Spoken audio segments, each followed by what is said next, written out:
Walmart CEO says they'll have to start raising prices or even close some stores. And it's blowing up on social media, showing several aisles with zero groceries. If you usually go grocery shopping at Walmart to save money, we're sorry to break it to you, but you're not saving as much as you think.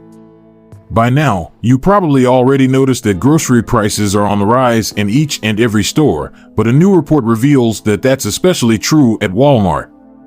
Despite its low price promise, the editorial team at Tradingpedia analyzed the price increases of 34 grocery items at Walmart over the past 2 years, and they found that prices on most items have significantly surged, with many of them soaring by more than 100%. No wonder why, in October, roughly 90% of Americans said they're worried about the rampant cost of food. A separate survey found that we're being told to expect a brand new wave of food inflation in early 2023 as the compounding effect of lower food production and supply chain challenges further exacerbate the cost of living crisis in the United States. That's what we're going to expose today, but before moving on, please support our work with a thumbs up in this video, and don't forget to subscribe to our channel.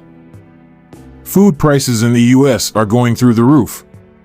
Over the past couple of years, American families have seen their monthly budgets steadily shrink as the cost of daily necessities continues to grow. While we can hold off on discretionary purchases or take the bus instead of driving, food inflation is virtually impossible to avoid considering that there's only so much you can cut back on while still meeting your daily needs. Overall, the cost of food jumped by 12.4% in the past year. That's the highest annual increase in 23 years, according to the U.S. Bureau of Labor Statistics. Prices for groceries shot up 13.5% in the past 12 months, and eating out is 8.6% more expensive as restaurants hike their prices to pay for their own rising food costs. Consumers are trying to stretch their dollars as much as they can, and they've been looking for deals and discounts that only food retailers can offer. However, a recent report showed that at the stores of the retail giant Walmart, whose 60% of revenue is made by grocery sales, prices are not as low as most of us would like to think. Brian McCall, a financial analyst at Tradingpedia, crunched the numbers for the most common foods sold at the stores of the world's biggest retailer, and the results he and his team found were quite shocking. To track food inflation at Walmart stores, McCall analyzed 34 grocery items in 6 different categories: meats, fruits and vegetables, beverages, condiments, dairy and eggs, and canned foods. They used a web archive tool that allowed his team to see what the prices were 2 years back. Then they calculated the percentage of price increase of these 34 products and compared it with the increase in the average weekly earnings of all employees in the U.S. over that same period. The idea was to understand how the consumer purchasing power in terms of buying grocery items has changed during this period, McCall explained. The analysis found that over the past 2 years, the retail giant charged 31% more for a package of chicken breasts, while a package of 18 eggs cost 126% more, and a gallon of milk soared in price by 150%. The dairy and eggs categories saw the biggest jump at an average increase of 70%. Sweet onions also saw a dramatic increase of 165%, while an 8-pack of Pepsi shot up by 67% compared to 2020 prices. On average, the price of Walmart's meat and seafood rose by 22%, while vegetables rose by 29%. Olive oil prices grew 48%. On the other hand, if the original owners want to get their property back, they can take legal action against the new owners or the government, depending on the circumstances. This can be a long and complicated process, and the outcome is not always guaranteed. Another issue that arises with eminent domain is the compensation offered to the original owners.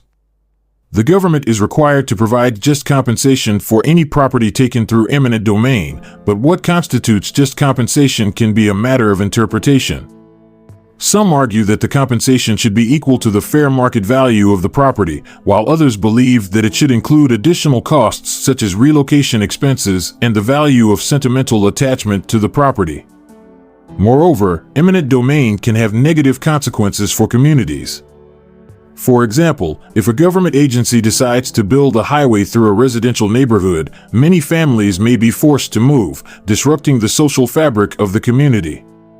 Additionally, the construction process itself can cause environmental damage and create noise pollution, which can be harmful to nearby residents. There are also concerns about the abuse of eminent domain power by the government. Critics argue that some government agencies may use eminent domain to benefit wealthy corporations or politically connected individuals rather than for the public good. This can lead to corruption and the erosion of public trust in government institutions. Despite these concerns, eminent domain remains an important tool for governments to carry out public projects and promote the common good. However, it is important to ensure that the power is used responsibly and that property owners are treated fairly. This requires transparency in decision-making, clear guidelines for compensation, and oversight to prevent abuse. Eminent domain is a controversial and complex issue that involves balancing individual property rights with the public interest. While it can be a useful tool for governments to carry out public projects, it can also have negative consequences for property owners and communities. As such, it is important to approach the issue with caution and ensure that it is used responsibly and fairly.